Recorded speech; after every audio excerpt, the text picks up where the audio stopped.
ఒక పాట ఎలా పాడాలి? ఆ పాట ఎలా రావాలి అంటే, ఉదాహరణకి మనం వెంట ఒక పెద్ద వెర్రికుక్క వెంబడి పడుతుందనుకుందాం. కరవడానికొస్తుంటే అప్పుడు మనం ఎలా పారిపోతాం అరుచుకుంటూ, భీకరంగా అరుస్తూ ఉంటాం. అది కావాలని అరుస్తామా? అరవం. జెన్యూన్‌గానే అలా జరుగుతుంది. కదా! జెన్యూన్‌గా అరుస్తాం. కావాలని రాదు. అది పుడుతుందనమాట. కావాలని చేసేది కాదు. కదా! అలా ఉండాలి పాట. అంతేగాని కావాలని పాడినట్టు ఉండకూడదనమాట. ఆ!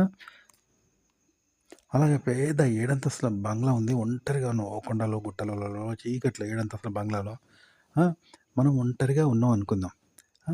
ఎవ్వరూ లేరు. అప్పుడెలా అరుస్తాం? పెద్దగా భీకరంగా అరుస్తాం భయంతో. దెయ్యం వస్తుందా? భూతం వస్తుందా? అని అరుస్తాం గానీ, ఆడ ఆత్మవిశ్వాసంతో తెచ్చిపెట్టుకొని అరుస్తాం. అది అరవం. జెన్యూన్‌గా అలా వస్తుంది గదా! మనకు తెలియకుండానే వస్తుంది. అట్లా ఉండాలన్నమాట పాట. మనం పాడే పాట అలా ఉండాలి. ఇప్పుడు వస్తువు కింద పడితే శబ్దం వస్తుంది కదా! కంచు కనకం మోగుతుందంటారు. కనకం మోగినట్టు మోగుతుంది గజ్జెల సప్పుడు. వస్తువు వస్తుంది కదా! వస్తువు యొక్క శబ్దం వస్తుంది కదా! కింద పడితే దాని శబ్దం అదేమన్నా కావాలని పలుకుతుందా? పలకదు. కావాలని పలకదు. అలా జనిస్తుంది అందులో నుండి వస్తువు. దాన్ని జెన్యూన్‌గా వస్తుందనమాట. కదా! అంటే అది కృత్రిమత్వం కాదు. ప్రకృతి సిద్ధంగా వస్తుంది కదా! అందులో ప్రకృతి ఉంటుంది తప్ప కృత్రిమంగా ఉండదు.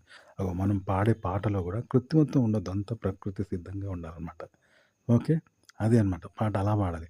మనం కావాలని ఎంత మధురంగా పాడినా వినేవాళ్ళకి వినసొంపుగా ఉండదు. గుర్తుపెట్టుకోండి.